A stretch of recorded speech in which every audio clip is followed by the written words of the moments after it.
Saludos, os doy la bienvenida a este vuestro canal. Hoy voy a hablar de la novela de Pedro Antonio de Alarcón, El Capitán Veneno. Primeramente voy a leer el artículo de Giuseppe Bellini de la editorial Montaner y Simón, eh, que dice lo siguiente. Pedro Antonio de Alarcón y Ariza nació en Guadix, la ciudad de Las Cuevas, en la provincia de Granada, Andalucía, el 10 de marzo de 1833 y murió en Madrid el 19 de julio de 1891. De familia noble pero arruinada, Alarcón, después de los primeros estudios en el seminario de Guadix, inició estudios de jurisprudencia en la Universidad de Granada. La pobreza le obligó a volver a la carrera eclesiástica sin que llegara, no obstante, a terminar sus estudios teológicos. Atraído irresistiblemente por la carrera literaria, su formación fue la típica del autodidacta. Se formó una vasta cultura ocasional, leyendo libros que conseguía procurarse a precios irrisorios en las liquidaciones de las bibliotecas conventuales. Ardiente partidario de todas las reformas, participó activamente en las luchas políticas de su tiempo, demostrando un espíritu abiertamente contrario a toda forma mezquina de gobierno y un anticlericalismo tan decidido que le atrajo no pocas persecuciones. Bueno, no sé si lo cuenta aquí, pero estando en Madrid era tan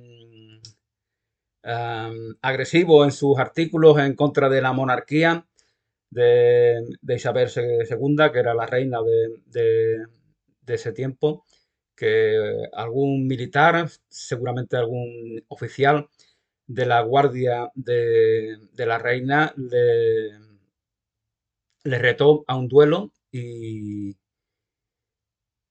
y allí pues se expuso a morir, ¿no? Porque falló Alarcón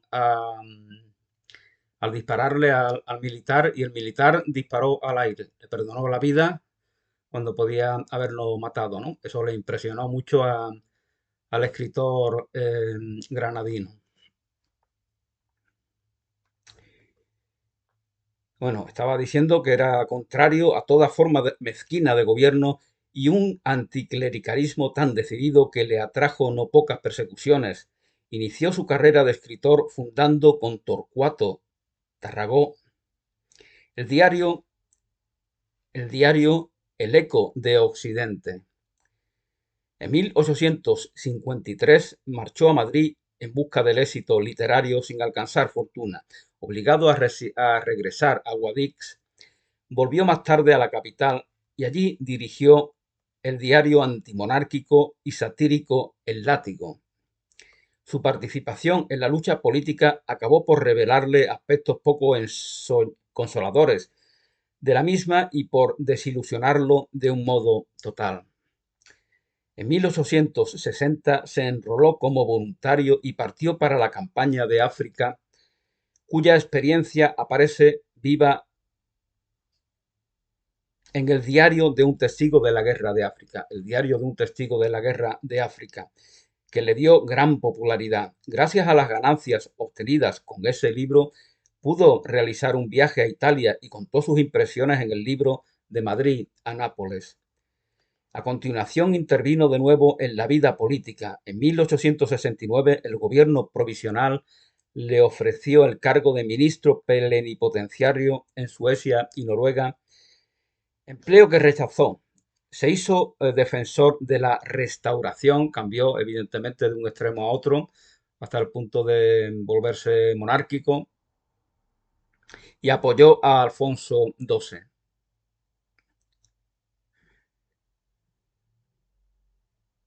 el tatarabuelo de Felipe VI, si no me equivoco. Y en 1875 fue nombrado consejero de Estado. Abandonada más tarde la actividad política, Continuó la de novelista El niño de la bola, El capitán veneno, la obra que nos ocupa en el año 1881. El sombrero de tres picos, pienso que es de las más famosas de este autor, Manuel de Falla. Hizo una versión que estrenó en Londres con otro andaluz universal, Picasso, que se dedicó a los decorados, ¿no? A hacer los dibujos de los decorados. Eso ya sería, pues, en los años 20, si no me equivoco, del siglo pasado. El sombrero de tres picos, El escándalo, La pródiga, son novelas que demuestran cumplidamente el desarrollo del pensamiento de Alarcón y sus cambios que le llevan desde un encendido revolucionarismo y gradualmente a un sincero conservadurismo católico. Pasa como eres muy propio de esa época, desgraciadamente desde el punto de vista de que a veces pues no estaban a la altura de las ideas liberales y progresistas que tenían, ¿no? El mayor ejemplo quizás sea el de Donoso Cortés, el pensador extremeño, cómo va progresando, evolucionando desde posturas liberales a otras más tradicionalistas, conservadoras, que él deja de manera muy explícita, las expresa en su libro sobre el catolicismo, el socialismo y el liberalismo, en el cual, pues, bueno, equipara catolicismo y ahí por eso quizá alguien lo etiqueta de hereje, de blasfemo, al menos equipara el catolicismo, desgraciadamente esto es muy común en la historia de España de los últimos siglos, lo equipara con las ideas conservadoras, absolutistas, eh, y en ella pues también ataca a otro cristiano que es muy distinto de un cristianismo muy distinto del que tenía el pensador extremeño. Me refiero a Proudhon, el anarquista francés, autor de ¿Qué es la propiedad? Donde dice esa famosa frase de la propiedad es un robo. Pero bueno, volvamos a Alarcón. El escándalo es el ejemplo más significativo de su última postura. No he tenido ocasión de leer esta novela. Muchas de sus novelas son breves, se leen rápidamente. Dedica gran parte de ellas a su amigo Juan Valera, otro gran escritor andaluz. En 1887, perdón, cesó el escritor de sus actividades y se retiró a la vida privada. Pocos años después, en 1891, una grave enfermedad lo condujo al sepulcro. Esto dice Giuseppe Bellini sobre Pedro Antonio de Alarcón. Y voy ya a dar, antes de pasar a comentar mis pocos apuntes que he tomado de esta novela, voy a ver qué dice Google, el buscador de esta novela, sobre el argumento. El Capitán Veneno, escrita por Pedro Antonio de Alarcón, narra la historia del capitán Jorge de Córdoba, un militar de carácter intratable y misógino, apodado Capitán Veneno. Tras ser herido en un motín callejero en Madrid, en 1848, en uno de esos tantos conflictos que hubo a lo largo del siglo XIX, un intento de rebelión, un intento de un levantamiento contra la monarquía, posiblemente, es rescatado por una joven llamada Angustias y su madre que es guipuzcoana. Angustias, si no me equivoco, si no recuerdo mal, es de Aragón. Durante su larga convalecencia, el duro militar convive con ellas, lo que transforma radicalmente su temperamento al enamorarse y casarse con la joven, cumpliendo la máxima de nunca digas de esta agua no beberé. Resumen detallado. El incidente y el rescate. La historia comienza en Madrid en marzo de 1848, en medio de un violento enfrentamiento callejero entre monárquicos y republicanos. Jorge de Córdoba, evidentemente, está con los monárquicos, es un militar al servicio de la monarquía y es herido por los republicanos. El capitán Jorge de Córdoba resulta gravemente herido. El militar, conocido por todos por su mal genio y desprecio hacia las mujeres, de ahí su apodo, pierde el conocimiento. Dos mujeres piadosas que viven cerca, Teresa y su hija Angustias, acuden a su ayuda y lo trasladan a casa para salvarle la vida. El médico advierte que el capitán debe guardar al menos 50 días de reposo absoluto y que moverlo podría costarle la pierna o la vida. Así, el osco militar se ve obligado a convivir con estas tres mujeres, la madre, la hija y la criada que es de Mondoñedo, creo que se llama esa ciudad en gallega, que era una de las 7 capitales de la vieja Galicia. En este caso, la empleada de hogar no es andaluza, sino gallega. Siempre suele ser de las regiones así más pobres, ¿no? Durante este tiempo el capitán muestra su peor cara, explotando en rabietas y despotricando contra el destino y las mujeres. Sin embargo, ellas lo tratan con infinita paciencia y bondad, lo que empieza a resquebrajar su coraza. La transformación. Poco a poco el rudo militar comienza a admirar la dulzura, valentía y bondad de Angustias. Fijaos qué nombre, Angustias. Angustias, Dolores, son nombres que hablan de mm, de sufrimiento, ¿no? De abnegación, de servicio sacrificado. No son nombres que se nos pongan a los hombres, ¿no? En fin, la obra plantea cómo la aparente fragilidad femenina es en realidad más fuerte y capaz de domesticar al orgulloso capitán. Se trata de que Angustia redima, como doña Inés con don Juan en la obra de Zorrilla, redima de sus malos caminos a este capitán. Lo tiene más fácil porque don Juan es un degenerado y este simplemente es un testarudo, un cascarrabias de origen maño, donde son los gigantes y cabezudos, como dice la zarzuela, la famosa zarzuela, personas testarudas que no son, sobre todo de los pueblos rurales de esta época, evidentemente, que no son dados a cambiar sus ideas fijas. Finalmente, Jorge de Córdoba se enamora perdidamente de la joven, rindiéndose ante el amor y dejando atrás su fama de misógino y cascarrabias.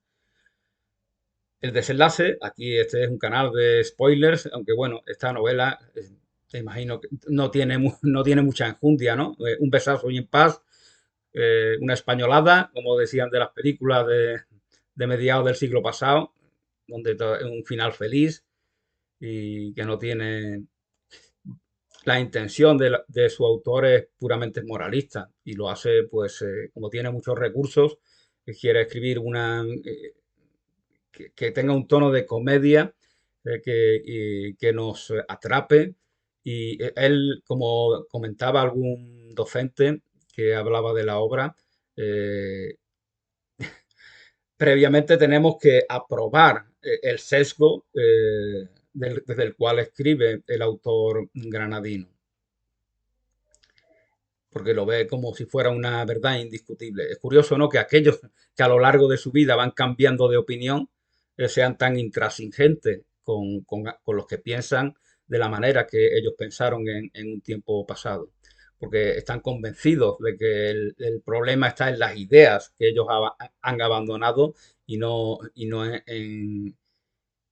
que el problema puede estar en sí mismos, en su incapacidad de gestionar esas ideas. La historia termina en un matrimonio feliz entre el capitán y Angustia, mostrando el gran cambio moral que ha sufrido el protagonista gracias al cuidado y afecto de las mujeres que le salvaron la vida.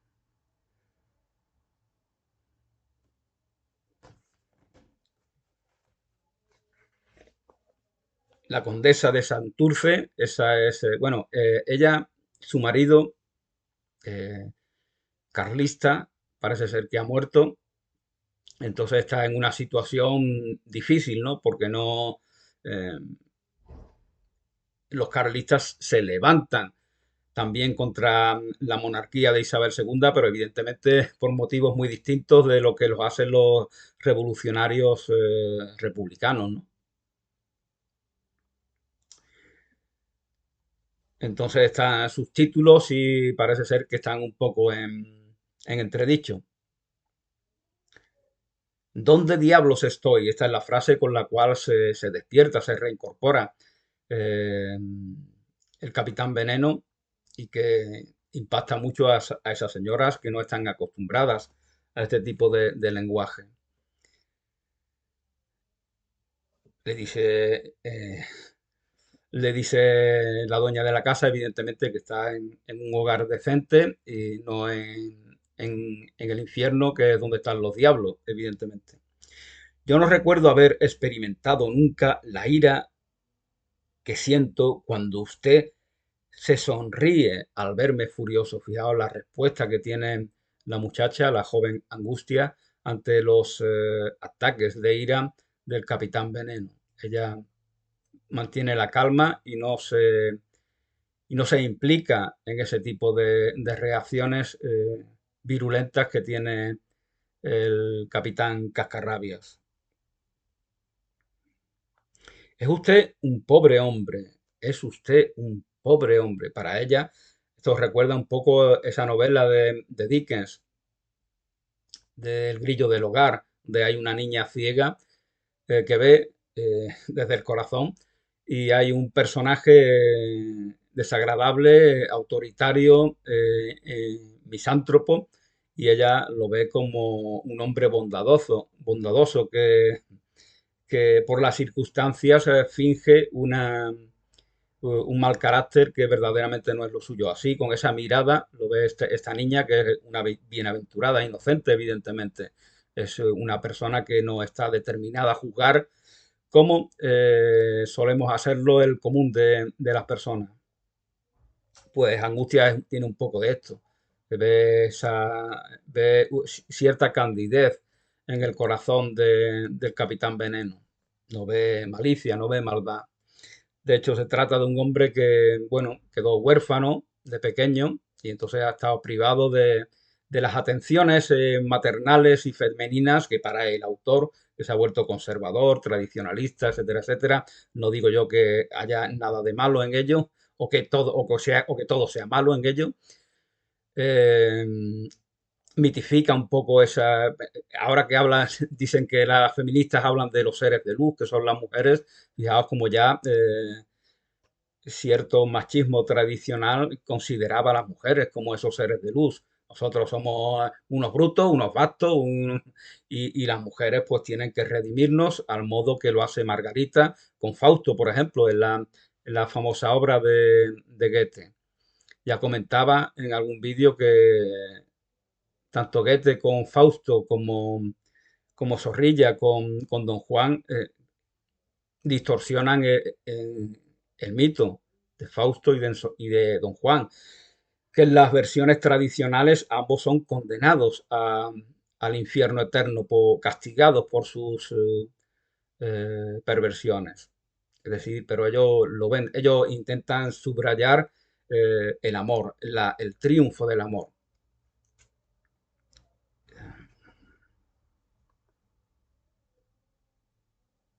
Es usted un pobre hombre, comentaba, es usted un pobre hombre con buen corazón, al cual le han puesto cadenas y mordazas, al cual le han puesto cadenas y mordazas, no sé si por orgullo o por miedo, a su propia sensibilidad. Le ha puesto cadenas y mordaza a su propio corazón, no sé si por orgullo o por miedo a su propia sensibilidad. Ellos, este tipo de hombres brutales, que han construido una coraza que les protege de todo tipo de amenaza externa, lo que más temen es su propia sensibilidad, como si fuera expresión de debilidad y no expresión de vida, verdaderamente. Somos seres sensibles y sensitivos. Y esa es la receptividad que nos permite que se dé una comunicación efectiva con todo lo que nos rodea. Pero estos están como retenidos en esa obsesión con que la sensibilidad es para los niños, para los débiles, para las mujeres, eh, y no salen de ahí.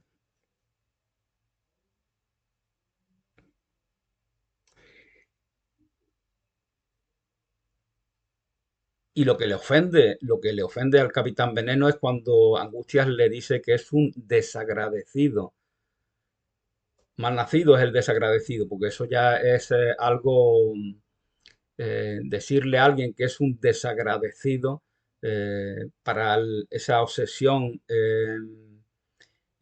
con el honor que tienen los caballeros, que a pesar de todo lo dicho, lo es el propio Jorge de Córdoba, desagradecido es verdaderamente pues algo denigrante que se lo diga, que se le diga, que uno no sepa, es propio de un mal nacido, por eso dice el refrán eso, eh, porque él lo que quiere es subrayar que su conducta es simplemente una pose que es propia de su identidad, no una expresión de ingratitud.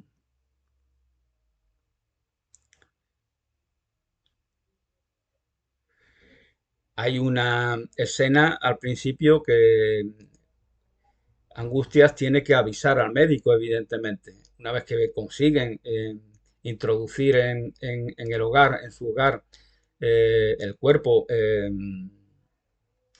inconsciente del Capitán Veneno, Angustias tiene que avisar al médico y lo hace arriesgando su vida. De hecho, los republicanos le disparan. Fijaos que esto, aquí lo que pretende su autor, nos presenta a los republicanos como seres crueles que quieren atentar contra la vida de una pobre mujer. Hay una intención moralista en esta obra y hay una intención de proselitista de defender determinadas ideas monárquicas, conservadoras, tradicionalistas. Es una novela costumbrista verdaderamente, mucho más que realista. Es una novela propia de los tiempos de Fernán Caballero, por ejemplo, que era también una autora andaluza eh, muy, muy tradicionalista.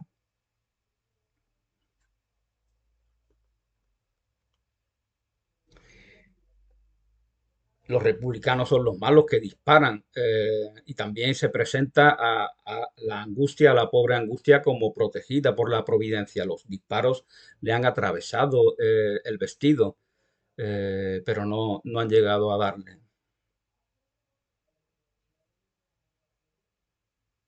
Y también se dice a lo largo de la novela que este ataque que ha estado a punto de quitar la vida a Angustia es lo que va a anticipar la muerte de su madre, que se encuentra enferma.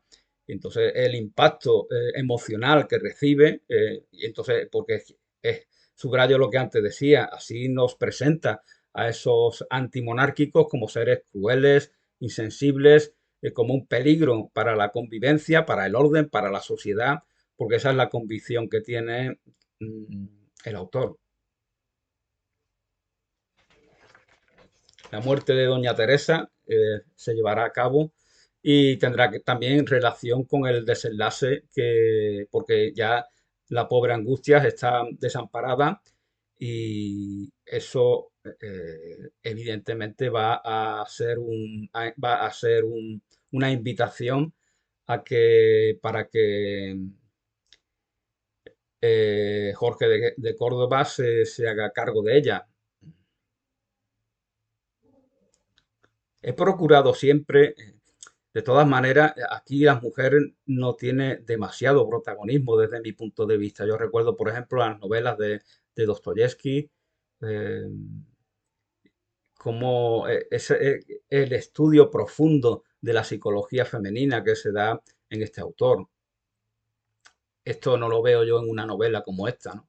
Ahí se ve ya que es un gran escritor, pero es un escritor que tiene una intención que no es, que no es religiosa desde mi punto de vista como la de Dostoyevsky. Dostoyevsky quiere incitarnos a comprender la profundidad del cristianismo, que es la religión de la libertad.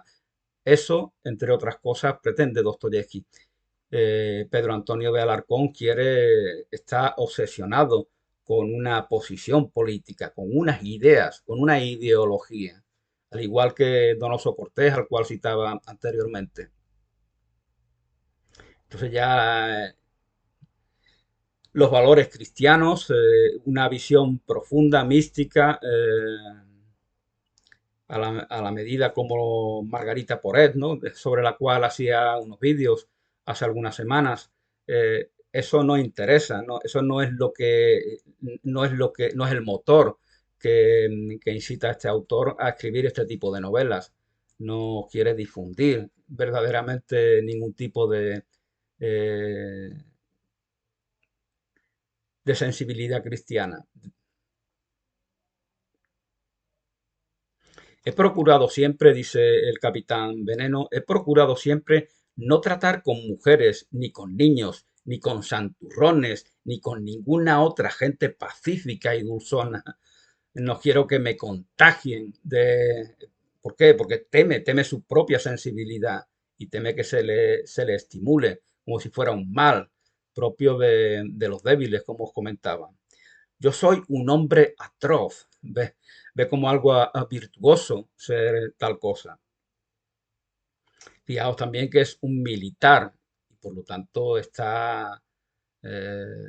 está obligado a tener una determinación que a veces puede confundirse con crueldad, cuando no hay una comprensión de, de lo que verdaderamente debe determinar los actos de un agente del orden público, que tiene que evidentemente actuar con la fuerza en una u otra ocasión, en muchas ocasiones a lo largo de su vida, posiblemente, ya sean militares o ya sean policías, vigilantes, etcétera. El capitán es huérfano, se ha ido educando sin los cuidados maternales, como os comentaba, sin la atención de las virtudes femeninas.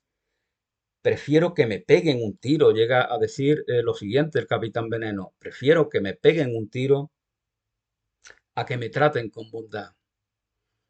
Ve el tratarse, el que se le trate con bondad, lo ve como una agresión. Eh,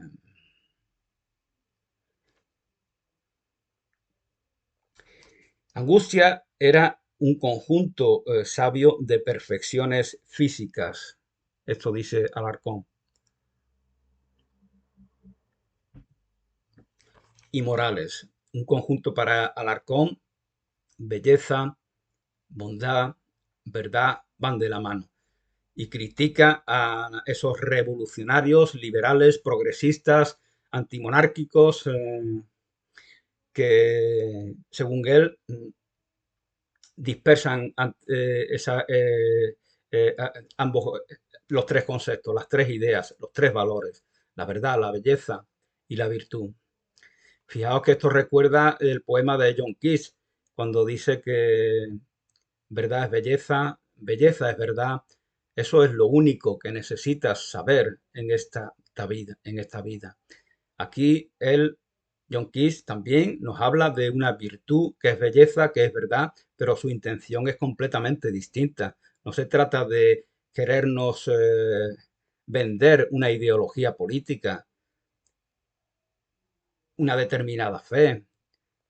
Se trata de, esto recuerda a lo que decía San Agustín, ama y haz lo que quieras. Ese es lo que antes os comentaba, una concepción del cristianismo, aunque John Keats supuestamente no era creyente, pero es una concepción de la visión cristiana en la cual se convierte en la religión de la libertad. Eh, esa libertad que desde posturas extremadamente conservadoras y tradicionalistas se teme, porque se ve como un mal, como una posibilidad de pervertir el orden.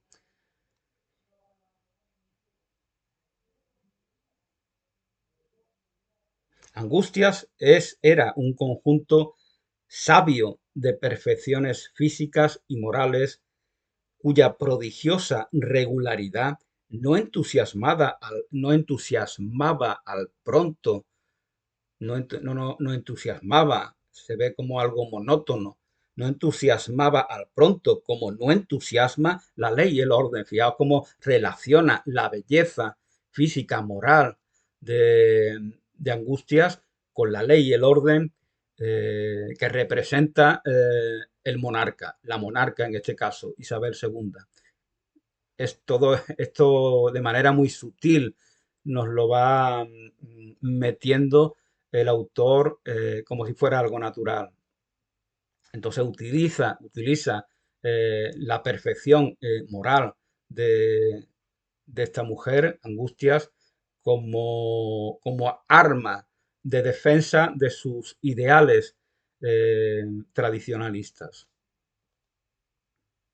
Angustias era un conjunto sabio de perfecciones físicas y morales cuya prodigiosa regularidad no entusiasmaba al pronto, como no entusiasma la ley y el orden.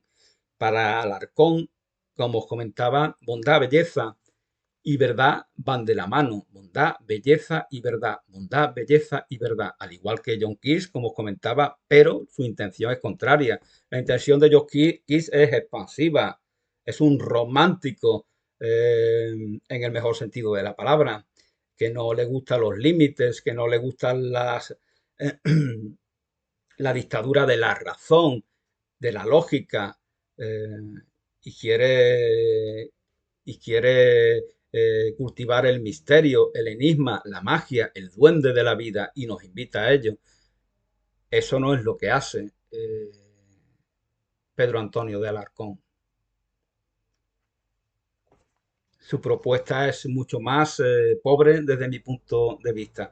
Es que nos quedemos tal como estamos, virgencita, virgencita, que me quede como estoy, como dice el refranero, que nos quedemos tal como estamos y que no movamos nada ahí fuera, que todo está bien.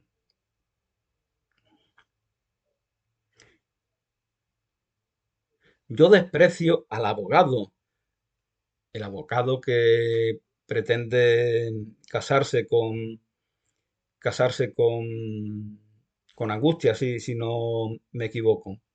Yo desprecio al abogado en todos sus mal adquiridos millones. Bueno, esto lo dice Angustia. En todos sus mal, aquí vemos la moral, ¿no? En este caso es una ética que no es solamente exclusiva de posturas conservadoras, ¿no? Porque a todos aquellos que se enriquecen de manera sin atenerse a ningún tipo de principio y causando el empobrecimiento de sus semejantes, pues a todos ellos, independientemente de cuál sea nuestro pensamiento, nuestras ideas, todos ellos no los vamos a admirar precisamente. Yo desprecio al abogado con todos sus mal adquiridos millones. Pensó que podría hacer suya a una mujer como yo. Pensó que podría comprarme con su dinero. Eso dice Angustia. En muchos pasajes lo comentaba algún profesor, parece estar replicándole al gran novelista de ese tiempo, que es naturalmente Pérez Galdós. Parece estar replicándole porque hay muchas cosas que cuadran con cosas que aparecen en alguna que otra novela del autor canario.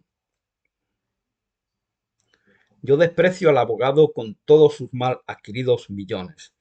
A mí me importa la sociedad porque soy un reflejo porque son, porque es un reflejo de la ley de Dios. Esto lo dice Angustias. Angustias está para expresar su belleza física y moral, porque su belleza física es consecuencia de su belleza moral, evidentemente. Señala Alarcón que ella no va exhibiendo, provocando, luciéndose. eh,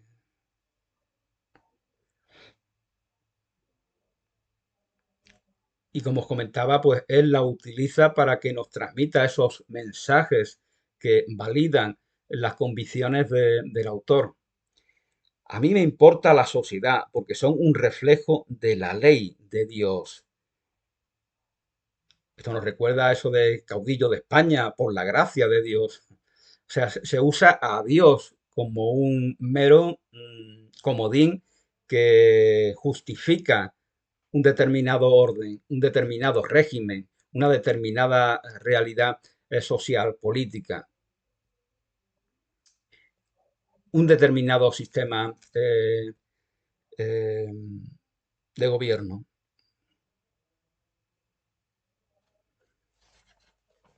Bueno, pues esto es lo que dice Pedro Antonio de Alarcón. Esta es la novela suya. Finalmente acaban casándose, acaban teniendo hijos, acaban siendo felices, una españolada. eh, y tal vez en otra ocasión pues tenga oportunidad de hablar de alguna de otras de sus novelas, porque esta, si no recuerdo mal, es la única que he leído, aunque es mucho más famosa, como comentaba al principio. eh, la novela de esta de tres sombreros de no, tres sombreros de copa, eso es de Miguel Miura. El sombrero de tres picos, el sombrero de tres picos que, como comentaba Manuel de Falla, el compositor andaluz, gaditano, estrenó en Londres, si no me equivoco, eh, con la ayuda de otros artistas, entre ellos el propio Pablo Picasso. Bueno, este mote del Capitán Veneno eh, a lo largo de la historia lo han tomado otras personas, ¿no? Por ejemplo, el autor de Carnaval, sobre el cual hice un vídeo hace algunos años, ¿no? Y lo hice porque me impactó muchísimo la muerte de ese hombre a una edad tan joven, una persona que yo había conocido, que había visto de niño, había visto de adolescente, había visto de joven, había jugado al fútbol con él y hacía muchísimos años que no lo veía. Quien siga la información local de aquí de Cádiz, pues regional de Andalucía, pues habrá visto que ha aparecido en las noticias que tenían una condena por violencia de género este hombre. Y bueno, comentaba que eso ha generado muchísima controversia, porque claro, es algo que impacta de una manera, eh, porque muchos lo tienen idealizado a este hombre.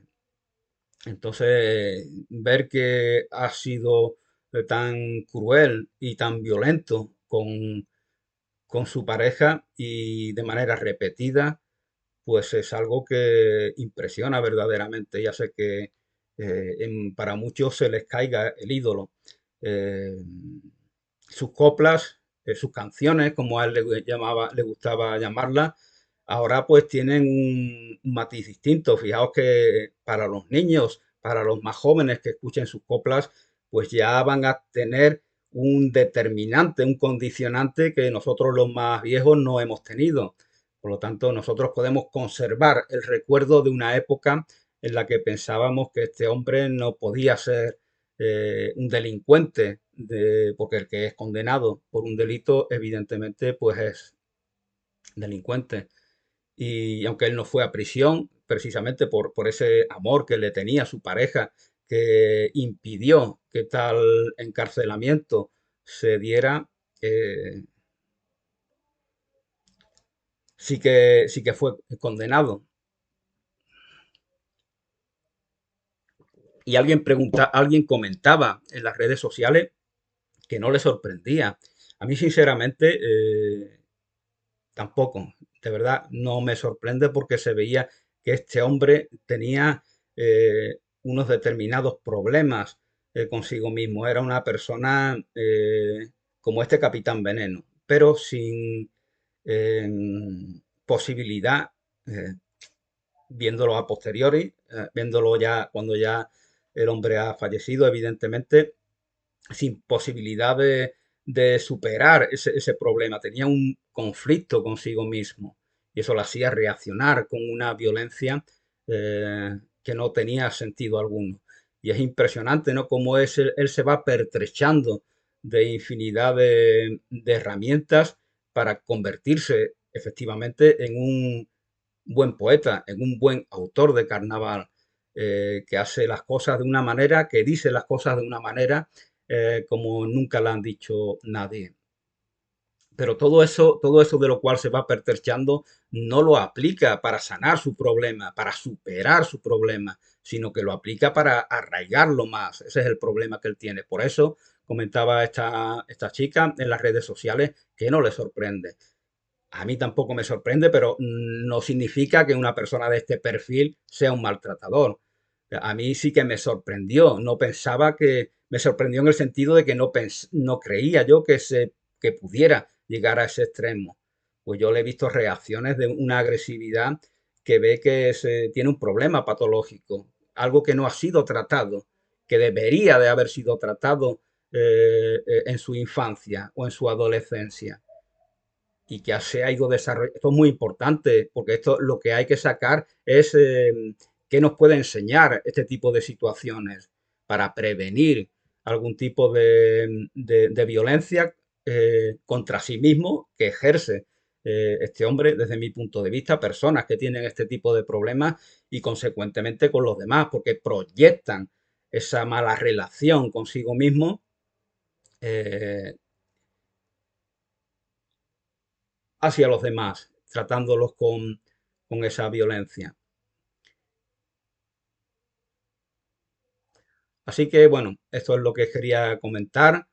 Eh, seguirán sus versos, evidentemente. Ya otra cosa que comentaba un usuario también en las redes sociales, mucho antes de que saliera a la luz esta noticia, es que le asustaba, decía el usuario en un foro, en alguno de los vídeos de YouTube, que le asustaba esa unanimidad que no, y verdaderamente a mí me pasa igual, ¿no? Cuando veo que no hay nadie que ni siquiera con una crítica suave señale algún punto negativo de algo, digo, aquí esto tarde o temprano se va a derrumbar, va a colapsar de una forma que nos va a impactar a todos.